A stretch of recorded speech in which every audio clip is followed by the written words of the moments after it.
how can we relate to the movie of life? Let's put it that way.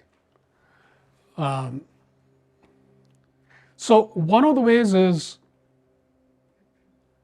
that if you train yourself to actually look at the fringes, and firstly you look at the screen and you might think all there is the screen, but you can see there's the middle of the screen, there's the edges of the screen, and after the screen there is no screen. Then there's the wall, and then if you keep looking there's a bunch of people sitting, and then there's actually a beam of light.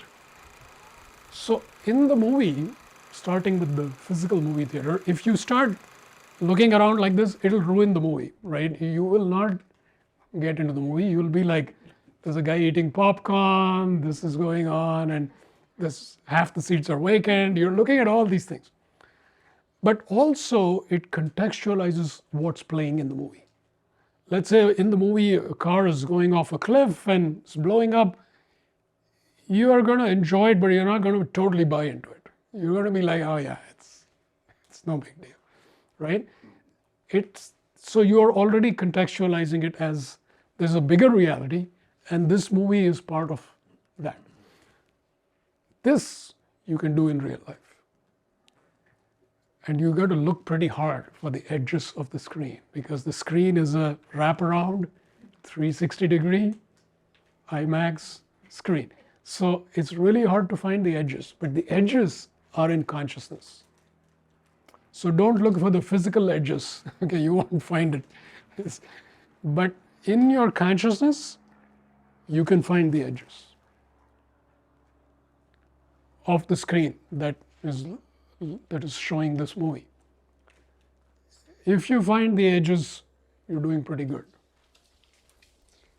because you can always, if something gets too intense, you can always shift and pick up on the edges and the surroundings. And then like, oh, that's a movie. Somebody is screaming in the movie, but oh, it's a movie. Suddenly it totally changes it. So this fringe detection comes through meditation. Because in meditation, we actually, normal, typical meditation, we close our eyes, we're sitting in a quiet place. We've actually simplified the setting, because there isn't anybody getting blown up or anything, right? It's usually quiet, it's dark.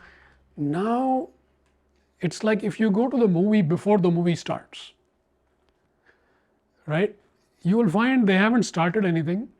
The sound is not turned on, the light is not turned on.